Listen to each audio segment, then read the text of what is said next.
Hey, this is Kim from Can't Bear to Live Without It Entertainment, and we've been going through my collection of vinyls. Up now is for all the horror fans, as this is the I must have bumped my head and spent this much money on soundtrack vinyls that are newly released and colored and not open to see what color they are.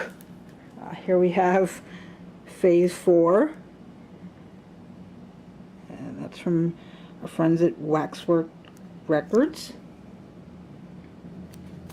I believe I even might have bought this soundtrack before I sat down to watch the movie. So shows you my beginning stages of finding out that vinyl was returning and becoming very popular again. This is Nightbreed, which the art on these re-releases are just amazing.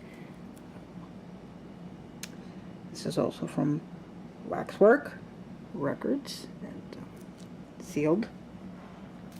This one sold out pretty quickly. This is Creepshow, George Romero and Stephen King.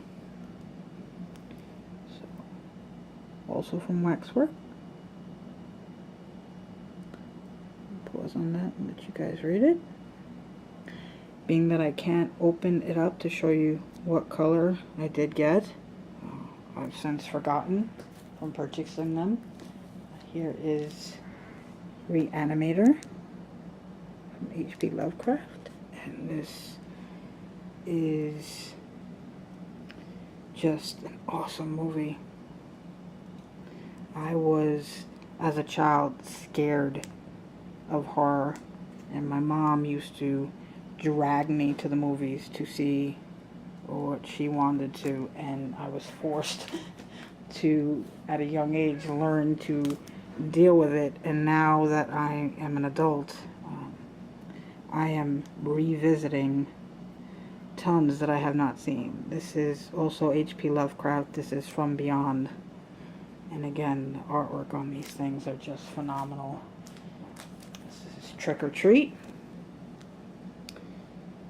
and I believe I purchased these for at least $25 to $30 each.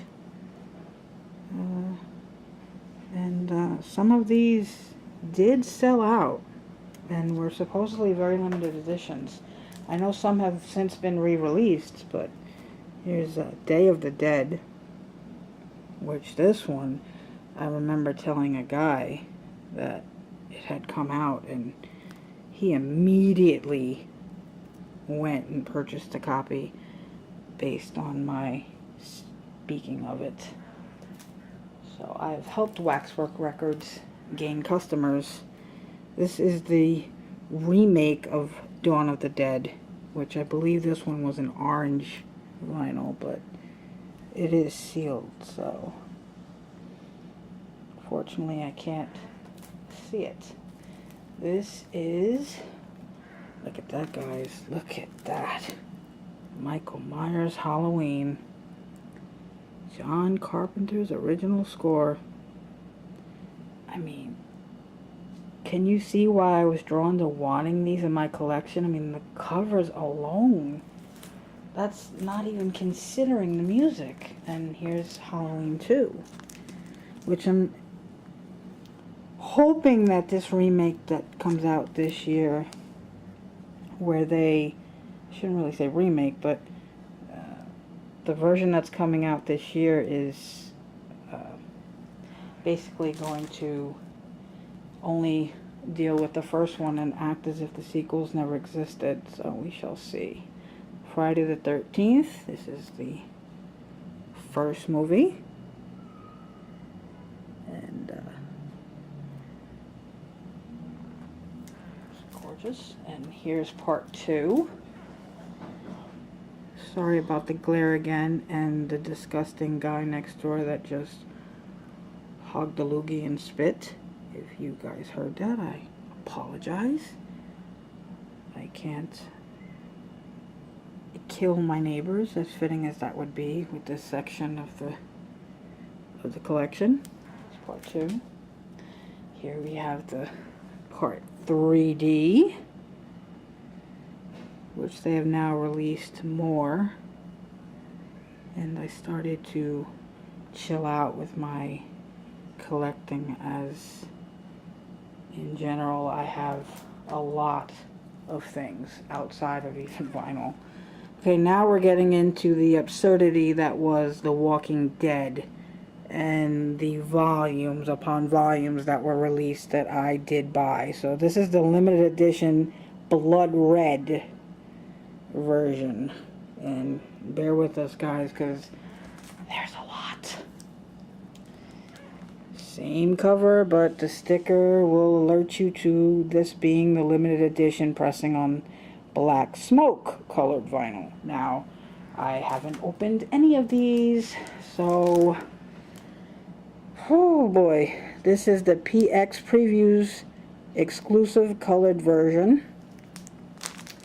And I would have liked had they had different covers at least, but what are you gonna do? They milk it for what it is, and I got suckered into it because this show was just everything to me in the beginning. It has since gone down a little bit, but this is the exclusive New York Comic Con edition, and I hadn't even attended the con. I have yet to attend the con, and I was fortunate enough to have my friends at Space Lab 9 do me a solid and put one on the side for me. And this is the absurdity that was a limited edition to only 200 copies. And if you notice, I have the 96 1 out of 200. This baby alone goes for about $200. So what was I thinking, folks? Think I'll get anything back on that investment? I'm not too sure. This is the picture disc. I believe this came out Record Day maybe, but it was exclusive to Hot Topic. And then we have a little bonus in the back here. I bought 2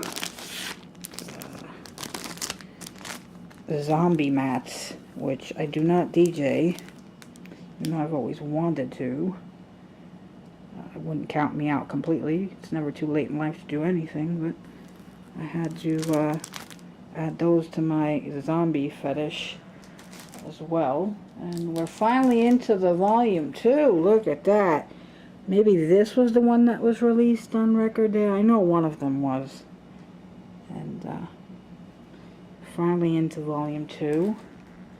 And again, had not gone to the con, and was able to secure